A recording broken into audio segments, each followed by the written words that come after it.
a wave of defiance crashes against Trump Tower, the Mahmoud Khalil solidarity protest. The gilded lobby of Trump Tower, the very symbol of presidential power, became an unlikely stage for a powerful display of defiance on Thursday. Hundreds of protesters, galvanized by the unjust detention of Palestinian Columbia University student Mahmoud Khalil, occupied the space, demanding his immediate release. The demonstration, spearheaded by Jewish Voice for Peace, JVP, the largest progressive Jewish anti-Zionist organization globally, transformed the opulent setting into a crucible of political activism. Mahmoud Khalil, a legal permanent U.S. resident married to an American citizen and poised to graduate with a master's degree in May, was arrested last Saturday in New York and transferred to Louisiana. His crime? His activism. His unwavering support for Palestine. His voice, raised against injustice, has now landed him in detention under a rarely invoked immigration law provision that allows the Secretary of State to detain anyone deemed a threat to U.S. foreign policy. This arrest, according to his lawyer, Baher Azmi, director of the Center for Constitutional Rights, is unprecedented and amounts to retaliation for the exercise of free speech. The lack of charges further underscores the political nature of his detention. The protest, a vibrant tapestry of voices united against injustice, saw a sea of red T-shirts emblazoned with the powerful message, "Jews say stop arming Israel." Chants echoed through the opulent space, resonating with a potent blend of urgency and solidarity. "We will not comply, Mahmoud. We are on your side. And bring Mahmoud home now," reverberated through the marble halls, a stark contrast to the usual hushed opulence of the location.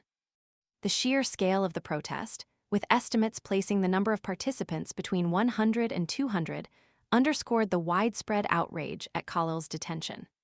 Among the demonstrators was acclaimed actor Deborah Winger, lending her celebrity to amplify the message and reach a wider audience. This demonstration wasn't merely a spontaneous outburst. It was a carefully orchestrated act of resistance. JVP, with a history of impactful protests at iconic New York locations, such as Grand Central Station, meticulously planned this action, choosing Trump Tower as the symbolic epicenter of their defiance. The location was not arbitrary. It served as a pointed challenge to the Trump administration's increasingly aggressive stance against pro-Palestinian activism on college campuses. The administration's actions, observers suggest, indicate that Khalil's case is a test run, a prelude to potential mass arrests targeting pro-Palestinian students. President Trump's ominous statement that Khalil's arrest is the first of many to come, coupled with his pledge to deport students deemed guilty of pro-terrorist, anti-Semitic, anti-American activity, fuels fears of a wider crackdown. These accusations, levied without evidence of any actual lawbreaking by Khalil, highlight the chilling intent behind his detention.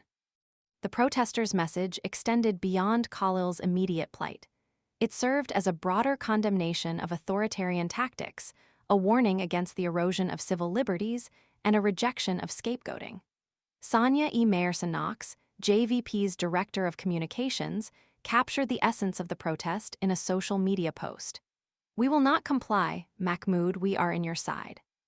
300 Jews and friends in Trump Towers, because we know what happens when an autocratic regime starts taking away our rights and scapegoating, and we will not be silent. Come for one, face US all." This powerful statement encapsulated the collective resolve of the demonstrators, their unwavering commitment to solidarity, and their refusal to remain silent in the face of injustice. The protest culminated in arrests by the New York Police Department, further escalating the tension and underscoring the stakes involved. Videos circulating on social media depicted protesters chanting, "Fight Nazis, not students," as they faced arrest, a powerful indictment of the administration's actions. The image of protesters being led away in handcuffs from the opulent backdrop of Trump Tower stands as a potent visual testament to their unwavering commitment to justice and their resistance against the erosion of fundamental rights. The Khalil case is not merely an individual struggle. It's a fight for the preservation of free speech, the defense against political persecution, and a rejection of the creeping authoritarianism that threatens to engulf the very foundations of American democracy. The reverberations of this protest will undoubtedly continue to echo, inspiring further action and resistance against injustice. The fight for Mahmoud Khalil's freedom is a fight for all of us.